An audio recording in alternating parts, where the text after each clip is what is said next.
जय गुरु जी। मेरी आवाज़ आप सबको आ रही है।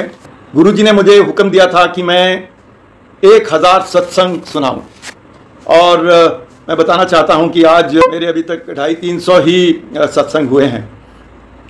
आप सब और हम गुरु जी के साथ ऐसे जुड़े हैं कि सारा संसार ही हमारे सबके लिए एक हो गया है। 1995 में मुझे हेपेटाइटिस बी हो गया था। हेपेटाइटिस बी एक ऐसी बीमारी है जिसके लिए आज तक भी कोई इलाज नहीं है और मुझे जो हेपेटाइटिस बी हुआ था उसका बिलीरुबिन काउंट 22 हो गया था। डॉक्टरों ने मुझे कहा था कि 12 के ऊपर जब ये काउंट हो जाता है तो लाइफ के लिए बहुत खतरा होता है। मैं मिलिट्री में था तो RNR हॉस्पिटल दिल्ली में उन्होंने मुझे DI लिस्ट पे डाल दिया था। DI लिस्ट मतलब डेंजरसली इल। डेंजरसली इल मतलब किसी समय भी आप इस दुनिया से जा सकते हो। तो जब उन्होंने मुझे ये कंडीशन पे डाल दिया तो मुझे कहा गया कि तूने कोई भी ऑल्टरनेट थेरेपी करनी है तो वो तू ऑल्टरनेट थेरेपी कर लो। तो मैंने तरह तरह की ऑल्टरनेट थेरेपी शुरू की। मैंने आयुर्वेदा, मैंने गले में माला डाली, मैंने मैग्नेट थेरेपी की, मैंने कलर थेरेपी की, मैंने वाटर थेरेपी की। मुझे बहुत ही तरह की थेरेपीज करनी शुरू कर दी क्योंकि उन्होंने कहा था कि अब यू आर डेंजरसली। तो उन दिनों एक डॉक्टर थी, मेरे कमांडर थे, उनकी वाइफ थी और वो मेरे को मिलने आया करती थी और कहने लगी कि वो गुरुजी की भगत थी।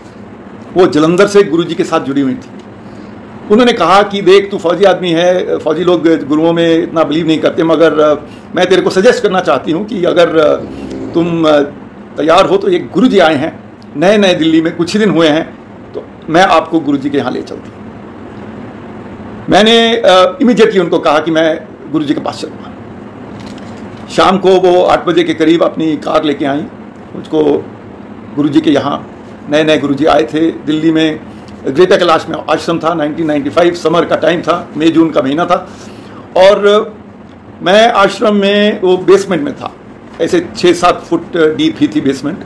तो मैं सीढ़ियों से नीचे उतरा और सामने मैंने देखा कि गुरुजी बैठे हैं अपने सिंहासन पे और कुछ लोग साइडों में बैठे हुए हैं। नंबर्स ज़्यादा नहीं थे और मैं सीधा गुरुजी की तरफ आंखों में देख रहा था। गुरुजी मेरी तरफ देख रहे थे। मैंने जाके गुरुजी के पांव छुए जैसे मुझको बताया गया था और गुरुजी ने अपना हाथ उठा के मेरे सिर पे रखा और कहा, चल चोपड़ा तेनू ठीक करता। इंस्टेंटली ही सेड, चल चोपड़ा तेनू ठीक कर देता। आई वॉज आस्क्ड कि sit on the side, so I set on the side because doctor ने मुझे कहा था कि आपको कोई मूवमेंट नहीं करनी है other than lying on your bed and maximum going to the toilet. You will not do any movement because that will be dangerous for you. तो इस हालात में मंदिर गुरुजी के यहाँ पे जाके मैंने एक साइड में बैठ गया। 5 मिनट बाद गुरुजी ने अमृत बनाना शुरू किया। वो अमृत कैसे बनाते थे? स्टील के टम्बलर थे, 250 ml के जो स्टैंडर्ड स्टील ग्लासेस होते हैं और उसके अंदर वो अपनी चंदन की माला से गुरुजी ने अमृत बनाना शुरू किया। सबसे पहला ग्लास मुझे दिया, उसके बाद लोगों को देते रहे, मगर हर दूसरा तीसरा ग्लास मेरे को देते रहे। 8 ग्लास मैंने अमृत के पिए। देखिए, एक गिलास पानी पीना भी एक बात होती है। कई लोग सवेरे सवेरे उठ के कई गिलास पी लेते हैं, मगर 8 ग्लास अनप्रिपेयर्ड अनट्रेंड पीना बहुत बड़ी बात होती है। मगर मैंने पिए और मैं बता रहा हूँ कि वो 8 पीते हुए भी मेरे को ऐसा नहीं लगा कि आई वॉज फीलिंग ओवरफुल। ऐसी बात नहीं थी क्योंकि गुरुजी के अमृत में भी कुछ पावर थी। थोड़ी देर बाद लंगर शुरू हुआ। वो जो डॉक्टर थी वो मेरे साथ ही बैठी थी। वो कहने लगी कि जब लंगर शुरू होने लगा तो बोलने लगे कि इसमें देसी भी होगा और आपके लिए एज अ डॉक्टर मैं बताना चाहती हूँ कि ये लंगर आपके लिए ठीक नहीं, मगर you have to take your own call because ये लंगर प्रसाद है। तो मैंने कहा नहीं, मैं खाऊंगा। तो मैंने लंगर खाना शुरू किया। जैसे आप जानते हैं कि नॉर्मली 2 रोटियां लंगर में एक जने के हिस्से में आती हैं, मगर थोड़ी देर बाद गुरुजी आके मेरे पास खड़े हो गए और जब मैंने अपनी 2 रोटियां ख़त्म कर ली तो उन्होंने 2 मेरे हाथ में और पकड़ा दी। फिर वो डॉक्टर मेरी तरफ देखने लगी और बोली कि टेक योर कॉल। मैंने कहा yes, I have taken my call और मैंने वो 2 रोटियां भी खा ली।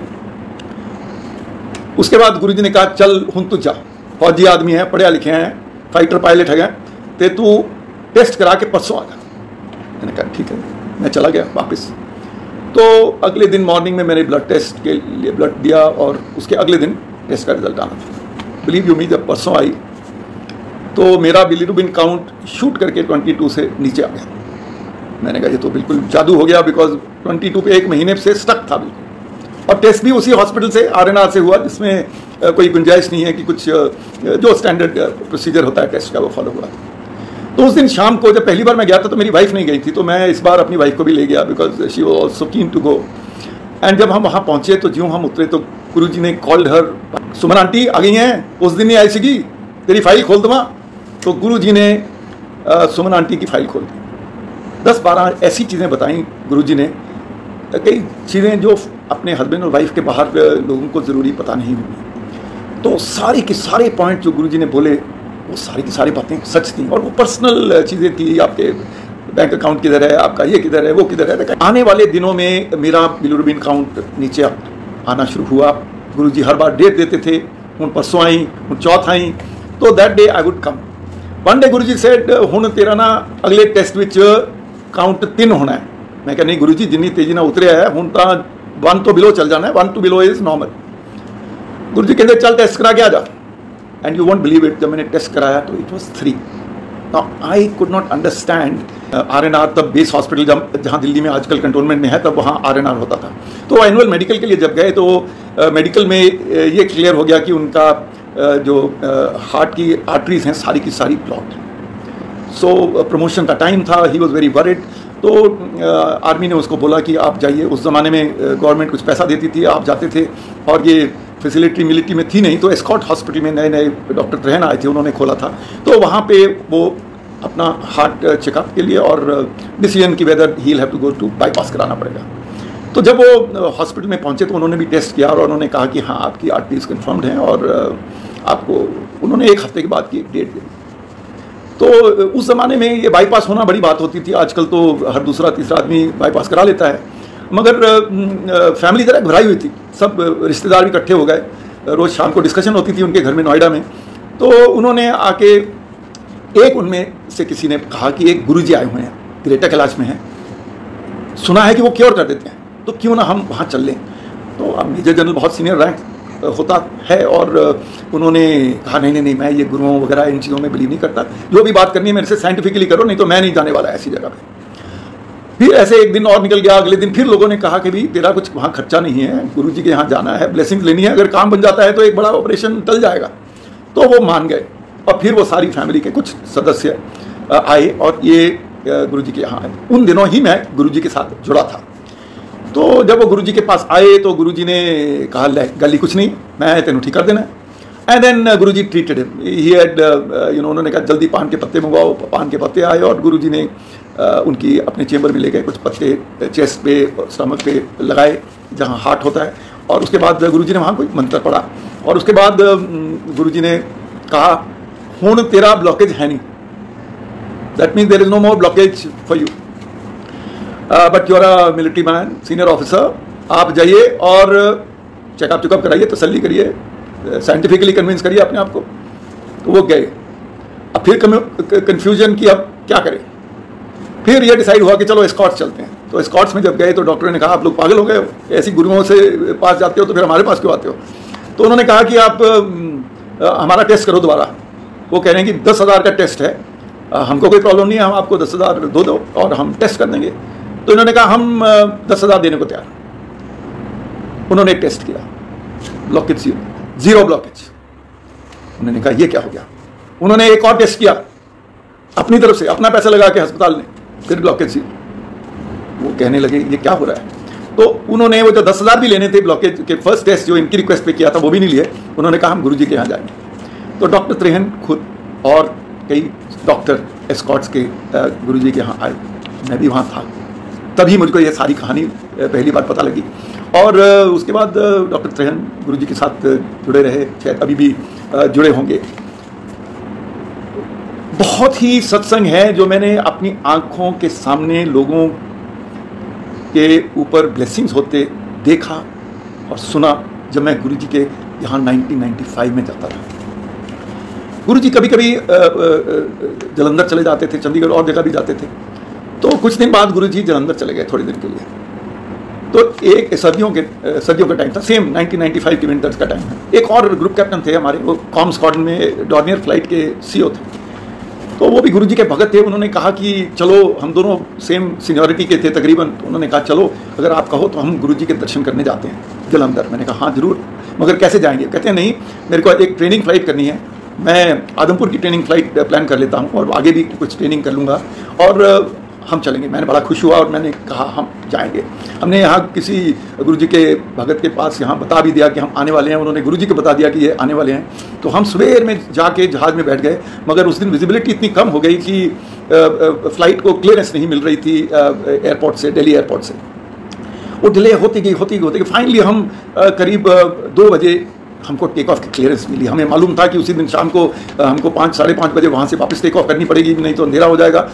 मगर एनीवे हम टेक ऑफ करने के बाद 2:30 पौने 3 बजे लैंड किए। फिर जब कार वगैरह ली, वहाँ से हम जलंधर आश्रम में पहुँचे तो 3:30 पौने 4 बज गए थे। तो जब हम वहाँ पहुँचे तो आश्रम में ख़ास लोग नहीं थे। ऐसा टाइम था, गुरुजी भी रेस्ट करने चले गए थे। सिर्फ 8-10 लोग बैठे थे। तो बोलने लगे, आप लोग दिल्ली से आए हो? हमने कहा हाँ। कहते आप लोग पायलट हो? हमने कहा हाँ। कहते गुरुजी सवेर से आपकी बातें कर रहे हैं, वो सवेरे 10 बजे से कह रहे हैं पायलट लोग आने वाले हैं, पायलट लोग आने वाले हैं। तो हम पे बहुत प्रेशर हम पे पड़ गया कि अगर गुरुजी ऐसे सबको बोल रहे हैं तो गुरुजी हमारे से नाराज़ हो जाएंगे कि ये अब पहुँच रहे हैं, इतना लेट पहुँच रहे हैं। तो 4:30 बजे के करीब गुरुजी चैम्बर से बाहर आए, हमें मिले। गुरुजी ने कहा आ गए, इन्नी लेट करता, सवेरे आना सीगा, सारे लोगों ने मैं कह रहा सीगा तुसी आना है, चलो चलो बह जाओ। And then we were listening to the bhajans. Now जब व्हेन इट वाज 5 o'clock तो वी गॉट वरीड कि अब now if you have to take the flight back, तो हमको तो अभी निकलना चाहिए यहाँ से। तो हम घड़ी देख रहे थे। तो गुरुजी ने कहा हुण घड़ियां ना देखो, पहला लेट नहीं आए हो, now you have to wait, तो आप वेट करो। मैंने कहा नहीं गुरुजी, नो प्रॉब्लम, अब तो हम आराम से वेट करेंगे। फिर 8 बजे गुरुजी ने कहा, हमारे से बातें करते रहे बीच में। गुरुजी ने अपने किसी सेवक को बोला, वो सेवक अंदर से लाया तो 4 डिब्बे मिठाइयों के, लड्डुओं के गुरुजी ने 2 मेरे को और 2 उस ग्रुप कैप्टन को दिए। एक हमारी वाइफ्स के लिए साड़ी दी। उन्होंने कहा ले सुमन आंटी ली साड़ी ले जा। नाउ ही सेड हुण तुसी जाओ। ਅਸੀਂ कहा गुरुजी हुण तां असीं जाना नहीं, साडी तां अज फ्लाइट हो नहीं सकती, इस ते कल सवेरे इत्थे रात दे 11-12 बजे तक तुहाडे इत्थे बैठना, तुहाडे भजन सुनने, तुहाडीआं गल्लां सुननियां। मगर गुरुजी से नहीं, तुसी जाओ। Now when Guruji says that's an order, so we said okay, we will spend the night in Adampur Air Base and take the flight in the morning, and because the base commander had said you will not be able to take off at night. But moment we landed in Adampur, the base commander was waiting for us. He said special clearance has come for you to be able to go at night. The runway has been lit up, all services for night flying are available, और आप लोग जाइए, जहाज़ आपका तैयार पड़ा है, हमने आपके ग्राउंड क्रू को बता दिया है और आप टेक ऑफ करिए। यू वॉन्ट बिलीव इट, हम रात को 10 बजे वहाँ से टेक ऑफ किए, 11:15 साढ़े 11 घर पे पहुँचे। और गुरुजी के पास किस किस तरह की पावर है, आपको मैं ज्यों और सत्संग सुनाता जाऊँगा। मुझको अतुल अंकल ने कहा है कि आज मैं समय की कोई पाबंदी नहीं है और मैं पूरे सत्संग सुना सकता हूँ। गुरुजी, मैं जगह जगह पोस्टिंग पे भी होता था, तो मैं यहाँ गुरुजी के यहाँ आता था। जब भी आता था उनको पता है कि ये 4 महीने बाद आया, 3 महीने बाद आया। हर बार जो सबसे पहला सत्संग सुनाने को बोलते थे तो मुझको बोलते थे कि उसको मालूम है, उनको मालूम था कि ये थोड़े दिन के लिए आता है, इसको फिर इसको वापस चले जाना है। और जो भी बड़े बड़े सो कॉल्ड VIP, गुरुजी के यहाँ कोई VIP तो होता नहीं था, वो गुरुजी मुझको कहते थे चोपड़ा इन्हों मेरे चेंबर ले जाए, इन्हों कहानियाँ सुना। कहानियाँ मीन्स सत्संग। तो I remember having met Mayawati, TN Session, Bhajan Lal, VP Singh, and many more people who used to come there. I remember TN Session when he came first time. Guruji said, "Oh, khada TN Session, ਉਹਦੇ ਕੋਲ ਜਾ ਤੇ ਉਹਨੂੰ ਗੱਲਾਂ ਸੁਣਾ ਦੋ." TN Session was standing next to a wall at the far end of the mandir. By that time it was in Empire State. तो I went and stood. मैंने TN Session को बोला कि गुरुजी का हुक्म है कि आपके साथ बातें करो। तो कहता करिए। तो TN Session chief election commissioner बहुत लॉजिकल आदमी था, बहुत क्लियर थिंकिंग आदमी था, हर चीज़ साइंटिफिकली सोचते थे। तो उन्होंने मुझको पूछा कि आप बताइए। तो I explain to him my satsang and I try to explain to him उसमें साइंटिफिक लॉजिक क्या है गुरु की पावर की। सो काफ़ी हद तक TN Session इस बात को समझ पाए, दो he was not very clear. मैंने उनको बताया कि आने वाले कुछ 50, 100, 200 साल के बाद ये सारी scientific power of Guru will be better understood, मगर मैंने अपनी लॉजिक के साथ उनको समझाया। जब मायावती आई तो उनके साथ काफ़ी सिक्योरिटी के लोग थे, तो मायावती चीफ मिनिस्टर थी तब, तो उन्होंने खैर अंदर तो सबको नहीं आने देते, मगर एक उनका पर्सनल सिक्योरिटी गार्ड उनके साथ, जो PSO जिसको बोलते हैं, पर्सनल सिक्योरिटी ऑफिसर, वो आए थे। तो गुरुजी ने कहा मायावती नो आ चोपड़ा के नाल तुसी मेरे चेंबर जाओ, ये तुहानू कहानियां सुनाएंगे। So I went inside and tried to explain to Mayawati. First of course she said who the hell are you, आप मेरे को कैसे बात कर। मैं कहना कुछ भी नहीं हूँ, मैं तो गुरुजी का एक भगत हूँ, मुझको हुक्म दिया गया और मैं आपको ये हुक्म के मुताबिक आपको सत्संग सुनाऊंगा, मैं अपनी लॉजिक बताऊंगा। उन्होंने चुप करके सुनी मेरी बातें, और उसके बाद थोड़ी देर बाद गुरुजी आ गए। I walked off because I didn't think मेरे लिए अप्रोप्रिएट है कि मैं उसके बाद ज़्यादा देर वेट करूं। गुरुजी ना बहुत कंसिडरेट थे, हर के लिए कंसिडरेट थे। उनको पता था ये फौजी आदमी है, बिस्की पीता होगा तो कह देंगे चल आज आए, कल परसों बिस्की पी, चौथ फिर आज। He would tell faujis like this that you know, when I used to come from, when I was posted in the northeast, I was posted in Russia, when I used to come, कितने दिन लिया है? मैं कहा sir गुरुजी एक हफ्ते के लिए आ, चल काम बड़े होने हैं, बच्चों का भी ध्यान रखना है, उन्होंने एजुकेशन की उन्होंने कॉलेज भी भेजना है, एक आ जाए तो एक 3 दिन बाद फिर आए, बाकी अपने बच्चों के काम कुम करा। So he was very very considerate about what you know, he would visualize what could be your sort of requirements and what could you be needing at that time. एक बार अंपायर स्टेट की बात है, अपना लंगर प्रसाद के बाद सब permission लेने जाते हैं गुरुजी के यहाँ, मैं भी परमिशन लेने गया, और मैंने ज्यों गुरुजी के पाँव छुए तो गुरुजी ने कहा चल चल हजे कितने नहीं जाना, बह जाए थे। I said okay, so Guruji order was sit down, so I sat down. Aunty ना गल कर, so there was some lady sitting, मैं I had never met that lady, I didn't even know who she was. Since Guruji said इना aunty ना गल ना कर, I sat and she also understood, she was also गुरुजी का पुराने भगत थी वो। तो उन्होंने कहा, आंटी ने पहले इनिशिएटिव लिया, उन्होंने कहा गुरुजी कह रहे हैं बातें कर, तुसी कितने दे हो? मैं कहती मैं कपूरथला का हूँ पंजाब में। उसने कहा ओ, कहते कपूरथला में तो मेरी एक फर्स्ट कज़न है वो रहती है। मैं कहा कहाँ रहती है? वो कहते वहाँ रहती है। मैंने कहा उनका कोई नाम वाम बताओ, क्योंकि कपूरथला छोटी शहर है, हम वहाँ पे सब एक दूसरे को जानते हैं। तो उन्होंने नाम बताया, तो वो नाम किसका था? मेरी माँ का। That name was my mother's name. मैंने कहा ये अच्छा, मैंने कहा ये तो बहुत नज़दीक का रिश्ता है, मेरी मदर के फर्स्ट कज़न है वो। तो मैंने कहा आपका नाम क्या है? तो उन्होंने बोला मेरा नाम, उन्होंने अपना नाम बताया, दीपिका आंटी, अभी भी गुरुजी की भगत हैं। और उन्होंने कहा कि मेरे को तेरी माँ मेरे को गोगो बुलाती थी। Now I will show you a flashback which ran into my mind at that time. जब मैं क्लास 5 या 6 में था, तो तब मैं अपनी मदर के साथ एक बार पटना गया था और वहाँ से कलकत्ता गया था। और मैं छोटा था, तो ये मेरी मदर और उनके फ्रेंड्स और कजन्स और जो भी रिश्तेदार आपस में बातें करते थे, तो मैं इनकी बातें सुनता था, but I could not participate in that. तो एक नाम मैंने अपनी मदर और औरों के साथ सुना था, वो नाम था गोगो, और वो गोगो बैठी थी आज मेरे साथ। और मैं उस दिन से जब ये नाम गोगो सुना था और उसके बारे में इतनी अच्छी अच्छी बातें सुनी थी, से सोचता था कि ये गोगो कौन है, और मुझे नहीं मालूम था कि मैं इस गोगो को, जो मेरी मदर की कज़न है, इस तरह मिलूंगा कि गुरुजी कहेंगे इना ना बैठ के गिला कर। See how you know Guruji used to turn the whole world around for us. एक दिन my wife we all used to visit Guruji regularly, and she said कि मेरे को ना रात को सपना आया है जिसमें कि गुरुजी ने टी शर्ट पहनी हुई, हाफ शर्ट पहनी।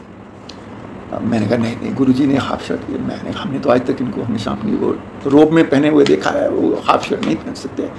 वो कहने लगी हो सकता है नहीं पहन सकते, मगर मेरे को सपने में वो हाफ शर्ट। तो हमने कहा चलो आज शाम को गुरुजी के यहाँ चलते हैं, और ये एम्पायर स्टेट की बात है। तो जब हमने कहा जरा जल्दी चले जाएंगे, तो हम 4 बजे पहुँच गए।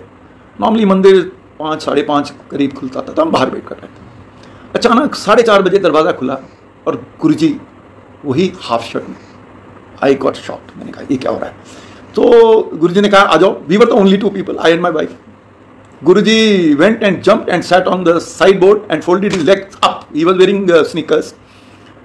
एंड उन्होंने मेरे को और सुमन आंटी मेरी वाइफ को बाजुओं से ऐसे पकड़ लिया और थोड़ी देर बातें करने लगे। और हमने जब उनको बताया कि ऐसे ऐसे गुरुजी हम तो ये देखने आए थे कि आप हाफ शर्ट में होते, कहते नहीं मैं तो हाफ शर्ट में बहुत बार होता हूँ। तो कैसे उस दिन ही हमको सपना आया, उसी दिन हमने डिसाइड किया कि हम अगली जाएंगे, उसी दिन हमने गुरुजी के उसी हाफ शर्ट के अंदर देख लिया। Guruji was fond of everybody. He was a little more fond about Faujis and doctors. मैं गुरुजी से बहुत बातें करता था. मैंने गुरुजी को एक दिन पूछा, मैंने कहा गुरुजी आप डॉक्टर्स और फौजी इतने भगत क्यों हैं आपके? तो गुरुजी ने कहा जो फौजी हैं ना वो बहुत यंग एज पे फौज उनको पकड़ लेती है. 15-16 साल के होते हैं जब इनको फौज में ज्वाइन कर देती है. उसके बाद फौजी लोगों को खूब रगड़ा की ट्रेनिंग मिलती है. And after that training they are discipline, their mind is clear, their heart is clear. He said that the faujis have relatively clean heart. Those days social media was not there. Nowadays you of course see a lot of Faujis are on television and all kinds of things happen. But he always believed that Faujis they are secluded from the muck of the rest of the society and therefore फौजियों के दिल बड़े साफ होते हैं. और वो एक बार फौजी जुड़ जाता है किसी के साथ तो वो बहुत सॉलिड जुड़ता है. और which was a fact. And doctors इसलिए doctors believe that there is something beyond their own capabilities that can cure, and that is why doctors. सो ये मेरे को फिर समझ आई कि हाँ भाई फौजियों को, और कह रहे थे कि फौजियों को मैं ट्रीट भी बहुत तेजी से करता हूँ. तो मैंने कहा गुरुजी देखो जिस दिन मैं आया था आपके पास आपने instantly first time I touched your feet, you put your hand on my head and said कि तेनों मैं ठीक कर देता. मैं कहता that does not happen with a large number of other people who are coming to the mandir. Maybe you are blessing them, but we don't get an impression that they are being cured instantly, the way I had been cured. You know what Guruji explained to me. Now this is something which Sangat must understand. Guruji ने कहा कि जो गुरु है ना, he is like a radar. गुरु एक अपनी energy transmit कर रहा है, वो जिसकी तरफ कर रहा है वो एक रिटर्न भेज रहा है, और उसके बाद गुरु डिसाइड करता है कि ये इंसान मेरी एनर्जी लेने के लिए फुल्ली रेडी है कि नहीं. He said, जिस दिन तू आया था चोपड़ा मेरे मंदिर में और जैसे तूने मेरी तरफ देख रहा था, मुझको मालूम था कि तेरा एंटना मेरी पूरी की पूरी एनर्जी लेने के लिए बिल्कुल रेडी है, और मैंने वो एनर्जी इमीडिएटली आपके तरफ डायरेक्ट कर दी और तुम हील हो गए. बहुत लोग ऐसे आते हैं जो गुरु की ट्रायल के लिए आते हैं. He used to use this word, गुरु का टेस्ट लेने आते हैं. वो देखने आते हैं ये गुरु है क्या, ये कर क्या रहा है, लोग कैसे ठीक हो रहे हैं, लॉजिक क्या है इसकी.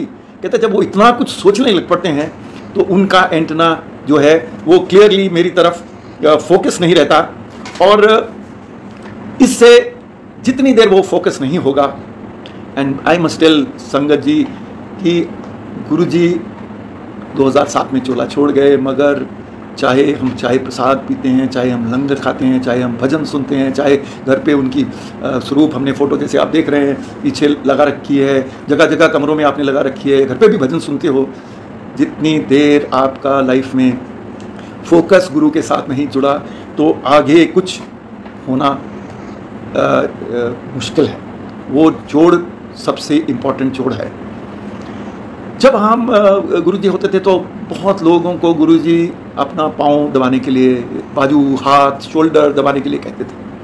मुझको भी कई बार गुरुजी ने पाँव दबाने के लिए कहा. मेरी वाइफ और मेरी बेटियां घर आके मुझको कहती थी ये क्या है गुरुजी सिर्फ आपसे क्यों दबाते, हमसे क्यों नहीं दबाते. वो जेलस होती थी, उनको बुरा लगता था कि गुरुजी इनसे पाँव दबा रहे हैं. मैंने एक दिन गुरुजी से साफ साफ पूछ लिया कि गुरुजी मेरे बच्चे और मेरी वाइफ ये बोल रहे हैं. गुरुजी कहते हैं मैं तैनूं दसदा है, कुड़ियां नूं भी समझा दे, मैं उन्हां तो दबाउणा है जिन्हां नूं मेरी एनर्जी की लोड़ है. वो उन्हां ते दिया है, उन्हां नूं कोई लोड़ नहीं है मेरी पाँव दबाउण दी. तैनूं लोड़ है ते मैं तेरे तो पैर दबा रहा. That is when I also understood that a large number of people, not large, whosoever, selected number of people, Guruji used to ask for pressing his feet or shoulders or whatever. It was with some logic, some purpose. Guruji was not just a healer, Guruji was not just a guru, he was a very knowledgeable person. मुझे पहली बार कब कैसे ये पता लगा कि एक बार एक रॉयल फैमिली की कोई लेडी थी, राजस्थान की कोई रॉयल फैमिली की थी. वो आई और उनके साथ 3 उनकी बेटियां थी. तो obviously they knew Guruji from earlier on. Guruji ने क्या तुसी मेरे चेंबर च चले जाओ. फिर मेरे को बोला चोपड़ा जा तू इन्हों कहानियां सुना. They had not been to Guruji very often, but Guruji knew who they were and they obviously knew Guruji कौन है. तो मैं गया, तो मैंने उनके साथ बातें शुरू की, मगर थोड़ी देर बाद गुरुजी खुद ही आ गए। तो मैंने कहा अच्छा गुरुजी मैं चले जाता हूँ। नहीं नहीं नहीं, तू भी बैठ थे। So we are all standing in Guruji chamber, was a very small room, some 10 by 10, it was a very small room. तो गुरुजी ने कहा तू भी खड़ा रहे। मैं खड़ा रहा। उन्होंने कहा कि फिर इम्तिहान हो गया। She asked one of the daughters, I think second और whichever daughter she was, and हाँ गुरुजी हो गया, पास हो जाएंगी। गुरुजी उतना टाइम ही दसेगा। वो कहते की करके आई हैं इको ऑनर्स? कहते हाँ। 3rd ईयर सीगा? कहते हाँ। कहते चल फिर मैं तेनू ना इको ऑनर्स दे 2nd ईयर दे 3 सवाल पूछूं, जे तो तू जवाब देते ते तू पास, ते जवाब ना देते तू fail. Guruji then asked this girl 3 questions of 2nd year for eco honors. You won't believe it. All questions were actually from 2nd year syllabus, which that girl said later on she could not answer a single one. Now see, for Guruji to ask her questions of eco honors, the subjects which are not common, this is not Hindi, English, some language questions or something like that. It's economics is a serious subject, and Guruji knew the questions, Guruji knew the answers. The girl did not know the answers, and he knew that she doesn't know the answers. See, so the point I'm trying to make is Guruji was very, very knowledgeable, and I've heard satsangs from others who narrated that on so many subjects Guruji's knowledge was rather vast. जब शुरू में खास करके up to empire state, तो गुरुजी की जो संगत थी हौली हौली बढ़ रही थी। गुरुजी हमको उस ज़माने में कहा करते थे हजे तो देखो आगे आगे की होना है। और आफ्टर गुरुजी मूव्ड ऑन, मतलब sangat has become so huge, it's world over, there is satsangs going on in some 100+ countries, and the numbers when you go to the बड़ा मंदिर now are out of the ordinary. मगर उस ज़माने में जब लंगर प्रसाद ख़त्म हो जाता था तो गुरुजी हर रोज़ या हर दूसरे तीसरे दिन कुछ संगत को रुकने को कह जाते थे। शुरू में 15-20 ही होते थे वो लोग। बहुत बार मुझे ये ब्लेसिंग्स मिली गुरुजी कि उन्होंने मुझे कहा कि तुसी नहीं जाना, तुसी रुको। तो after most people had left and this was so called small gathering was left, Guruji used to speak in normal local language that he was used to, Punjabi, rough Punjabi if I may use that word. और उसमें खुल के बातें करते थे, कुछ किसी से गाना गिरवा लेते थे, कोई नाच कर लेता था, कुछ रात को 12 बजे के बाद फिर खाने पीने का अरेंजमेंट शुरू हो जाता था, कोई मीठे पराठे बन के आ जाते थे, कोई लड्डू प्रसाद शुरू हो जाता था, कुछ पकौड़े बनने शुरू, राउंड ऑफ कॉफ़ी प्रसाद। तो कुछ ना कुछ गुरुजी के साथ वो लेट नाइट सेशंस थी। उन लेट नाइट सेशंस में गुरुजी के साथ हमको उनकी और कई चीज़ें सुनने का मौका मिला, and I personally feel extremely blessed कि वो मुझको भी कई मौके मिले कि गुरुजी के साथ वो लेट नाइट। मैं इसलिए बताना चाह रहा हूँ कि जो लोग गुरुजी के साथ बाद में जुड़े हैं उनको कईयों को ये नहीं मालूम होगा कि गुरुजी का उस ज़माने में क्या सिस्टम था, कैसे वो सबके साथ। एक और मैं बात बताना चाहता हूँ कि गुरुजी वो यूज्ड टू से कि ये जो हर लाइफ में हर जीने का एक समय है कुछ करने का। मेरे को याद है मैं गुरुजी के पास ही बैठा हुआ था, चेयर के पास ही बैठा था, तो एक एल्डरली लेडी आई, 85 इयर्स की थी, ग्रेटर कैलाश की बात है, ग्रेटर कैलाश में ही कहीं रहती थी उसी इलाके में। आते सार गुरुजी ने कहा, गुरुजी के पास आई, गुरुजी गोड्या से बड़ी दर्द होती है, बहुत तकलीफ है। उन्होंने कहा आंटी उम्र कितनी है? वो कहती 85 साल। कहते गुरु जी 85 साल च नहीं गोडे दुखणगे तो फिर कदों दुखणगे? ये तो उम्र है गोडियां दुखान दी, की करनी है? भगवान का नाम लेनी है? हाँ थोड़ा बहुत लेनी है गुरु जी। तो गुरु जी ने कहा कि तू अमृतवाणी पढ़ती है? कहती नहीं गुरु जी पढ़ती नहीं है। उन्होंने कहा तू गुरबानी का पाठ करती है? नहीं गुरु जी गुरबानी का पाठ। ओम बोल बहुत सा तो बोल दी, हाँ बस इन्ना तो मैं कर लेनी है। तो Guru ji was actually indirectly telling that instead of coming to me और मेरे को बोलो कि जादू की छड़ी चला दूं जिससे मेरे घुटने एकदम ठीक हो जाएं, better go do some meditation, do some prayers, do something to connect with God. You are closing on 85 years, this good age, and don't worry about your knees, things like that. Don't keep coming to me. There are people having much bigger issues, life-threatening diseases who are needing my blessings. Don't let me waste some of those blessings which are needed by somebody else on you. So this is another point I thought I will mention to you, that Guruji had his own way of conveying the point that he had to convey. एक बड़े industries थे, उनका नाम नहीं बताना चाहता, उस ज़माने में 1500 करोड़ का उनका बिजनेस था, 1995-96 में बहुत बड़ा अमाउंट होता था ये। और बड़ी देर से गुरुजी के यहाँ आ रहे थे और गुरुजी कहने लगे उनको, मेरे को एक दिन बताने लगे इनको ना शुगर या पता नहीं और कई कोई छोटी छोटी हैवी वेट के थे ज़रा वो, तो उनको कोई प्रॉब्लम्स हैं, तो जा इनके साथ बातें करा कर। मैं भी बातें कभी कभी कर लेता था उनके साथ जाके।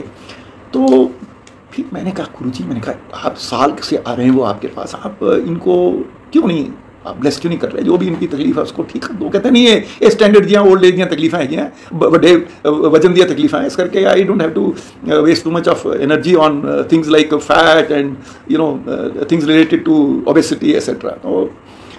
तो तब गुरुजी ने मेरे को एक बात बताई, और मैं वो संगत को इसलिए बताना चाहता हूँ कि उसमें बहुत रेलेवेंस है। गुरुजी कहते थे कि चोपड़ा समझने की कोशिश करो, जब तुहानू when at home you all of a sudden have some mild headache, you go to the medicine box, pull out a Disprin or aspirin or something like that, have it, next morning your headache is gone, matter closed. But you find that headache doesn't go away in next 2-3 days. You call up your family doctor, say कि 3 दिन से मैं aspirin खा रहा हूँ, ठीक नहीं हो रही, क्या करूँ? Then he tells you one more medicine which you take.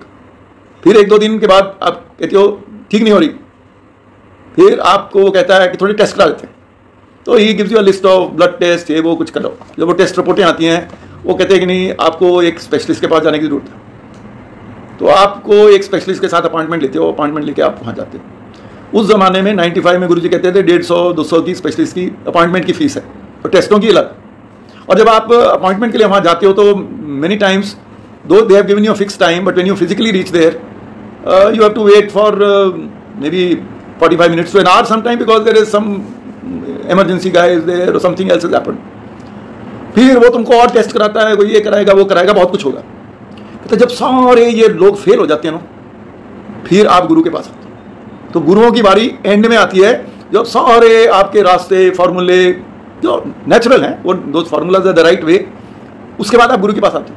और जब आप गुरु के पास आते हो, कोई अपॉइंटमेंट नहीं, कोई फीस नहीं, कोई पैसा नहीं, लंगर प्रसाद चाय प्रसाद फ्री में भजन सुनो, फ्री में एनवायरनमेंट मिली हुई है, फ्री में ब्लेसिंग मिल रही है, सब कुछ फ्री, कोई टाइम नहीं, अपनी मर्जी से अपने टाइम पे आओ, अपने मर्जी से अपने टाइम पे जाओ। And yet moment you want come to guru, you want his blessings instantly. You want guru मेरे सिर ते हाथ रख, हुणे मैनू ठीक कर। That 6 months that you have been going all over and you are not ready कि मैं आके भी अपने आप ना शांति नाल भजनी सुन ला, बैठे बैठे मैनू ब्लेसिंग मिल रही है, why should I not do this? Now this was a very important point I thought Guruji had made to say कि सारा कुछ फेल होने के बाद आप गुरु के पास आते हो और उसके बाद आपके पास पेशेंस नहीं है, वो पेशेंस दिखाइए, गुरु का ब्लेसिंग्स आपको मिलेगा। Okay. Many people went to Guruji because of me. After all, I had a circle of my own friends. Some were Faujis, many were civilians. Not many connected with Guruji. In spite of knowing my story and whenever they went, many of them, as Guruji said, वो test land आए, मेरा test लेके चले गए, दोबारा आए नहीं। कुछ लोग जुड़े गए और कुछ लोग तो ऐसे जुड़ गए कि हमारे से भी ज़्यादा अच्छी तरह जुड़ गए। Guruji, my family was from Kapurthala, so my Guruji was very fond of all my family members. He had liking for a large number of people, so he was fond of them also. And once when Guruji was in Jalandhar, my father and mother and some of the family members, in fact some of the names of my nephews etc. Guruji ने दिए हुए। तो एक बार मेरे father भी आए हुए थे। My father was an industrialist, good human being, good person. He is no more now. And he said, Guruji ने क्या चोपड़ा तेरा करोड़ रुपए का मुंडा बचाता, कुछ मरले दे दे। Now marla means it's a piece of land, it's a measure of a land, it's not a big area. Marla is about some 180 square feet or whatever the size is. So my father never understood, actually he misunderstood, thinking that Guruji is asking for some marlas for himself. Actually what Guruji was meaning is give it away. My father was having many hundreds of marlas, so if 10 मरले उसमें से चले भी जाएंगे तो indirectly Guruji was conveying to him give away some in form of charity. Father unfortunately despite being an outstanding human being, he was a sportsman, he was the captain of the Indian basketball team in the first Asian Games, and a very lovable person, but he never understood this aspect of Guruji, and you won't believe it, 6 months after Guruji had said this to him, my father's business started collapsing, and within a few months after that, all his marlas went.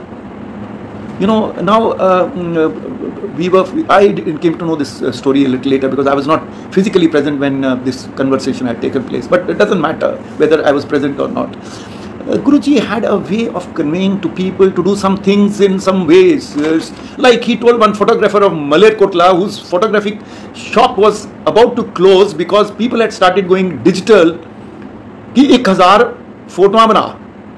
And that guy started printing 1000 pictures of Guruji.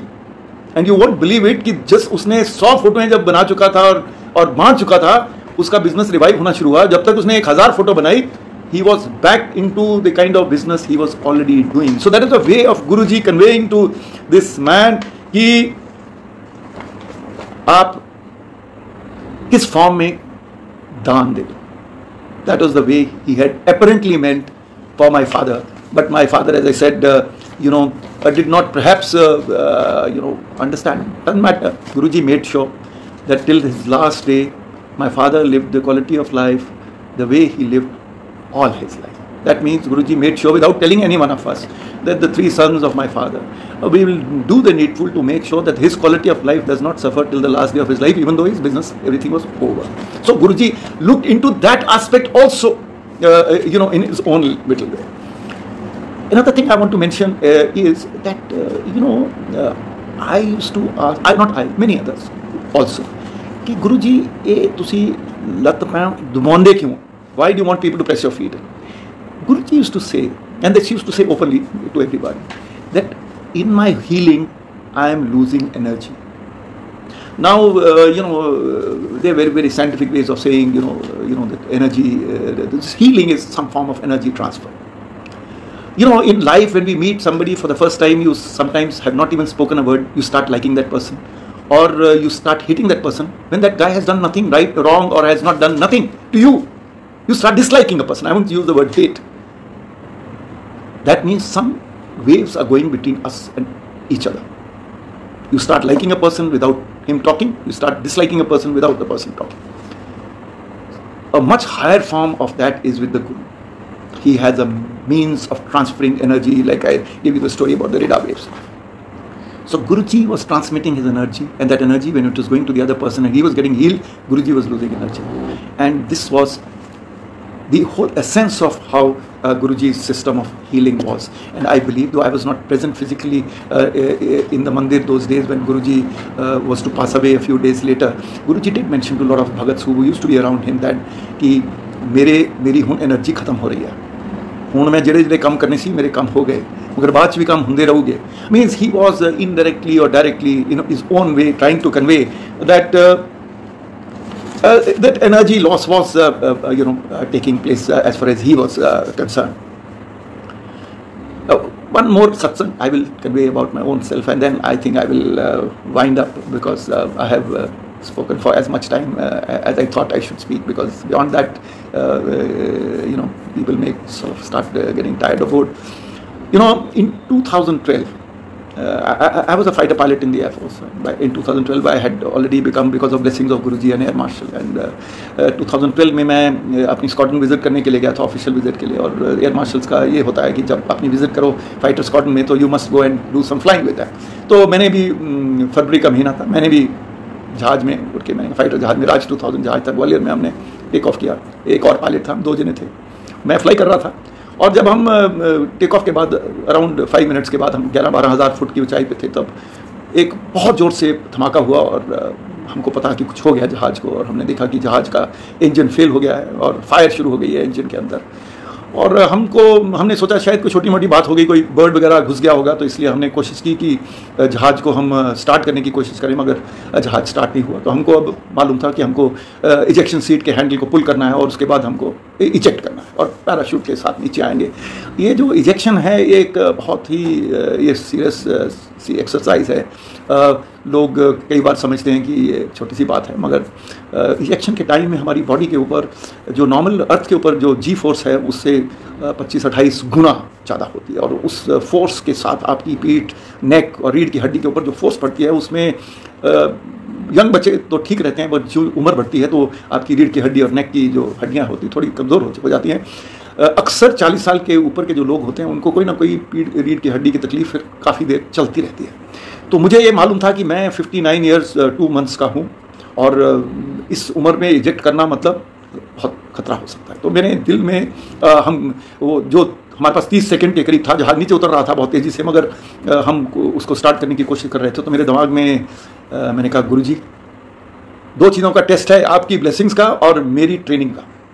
मैंने अपने आप दिल में गुरुजी से बोला। You won't believe it, normally cockpit में बैठे इस कंडीशन में लोग थोड़ा पैनिक हो जाता है, थोड़ा फिक्र भी हो जाता है कि पता नहीं जिंदा निकलेंगे नहीं होंगे, बहुत तरह तरह की बात होती है। मगर मैंने बाद में अपना रेडियो से मैं जो बता रहा था ग्राउंड स्टेशन को कि हमारा ये हो गया, हमारा ये हो रहा है, हमारे जहाज़ में अब ये हो गया, वो मैं लगातार जो बोल रहा था, मैंने वो टेप सुनी तो आई फाउंड वेरी प्राउड कि जो बातें मैंने वहाँ बोली वो इतनी कॉन्फिडेंट एंड नेचुरल तरीके से बोली, एज इफ कि कोई प्रॉब्लम ही नहीं है, बिल्कुल नेचुरल तरीके से।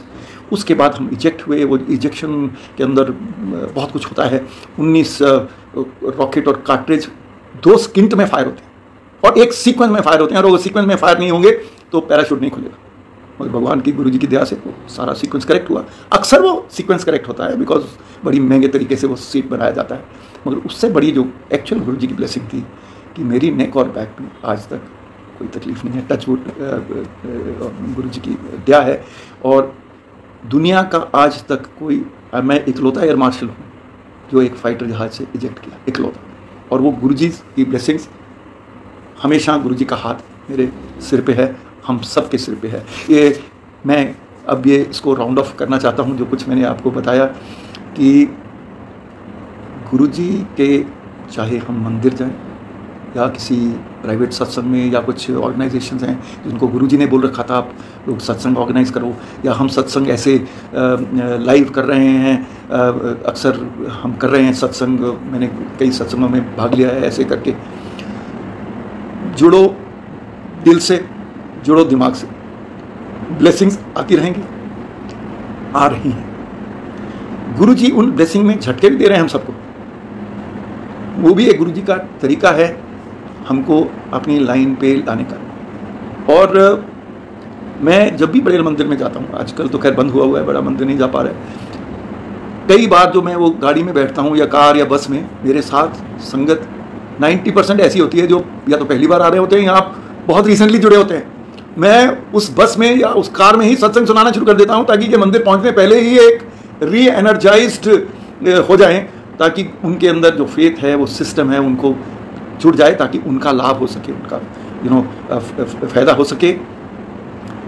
1-to-1 contact is the starting point. मेरे जीवन का गुरुजी के साथ जुड़ने का सबसे पहला पॉइंट था 1-to-1 कॉन्टैक्ट। मैं अभी भी जब बड़े मंदिर या कहीं भी जाता हूँ तो मैं गुरुजी का जो स्वरूप या जो भी फोटो या जो भी उन्होंने लगाया, उसकी उनकी आंखों में आंखें लगा के देखता हूँ। That is the level of contact that we must try to establish with Guruji. कई बार हम भी फेल करते हैं, कई बार हम बीचों बीच गुरुजी के साथ उतना कनेक्टेड नहीं रहते। हालांकि हमारे घर में एक कमरे में गुरुजी की तस्वीर लगी, एक कमरे, ताकि हम किसी कमरे से निकलें हमको गुरुजी नजर आए। फिर भी हम अपनी भेड़ चाल के अंदर कभी कभी डिस्कनेक्ट हो जाते हैं, और गुरुजी हमारे को नकल्स के ऊपर, जैसे स्कूल में टीचर फुटरूलर से मारते थे, गुरुजी हमको मारते रहते हैं, हमको याद कराते रहते हैं। और गुरुजी धन है, आप गुरुजी के साथ जुड़ गए, हम सब गुरुजी के भगत बन गए। Be are blessed. जय गुरुजी।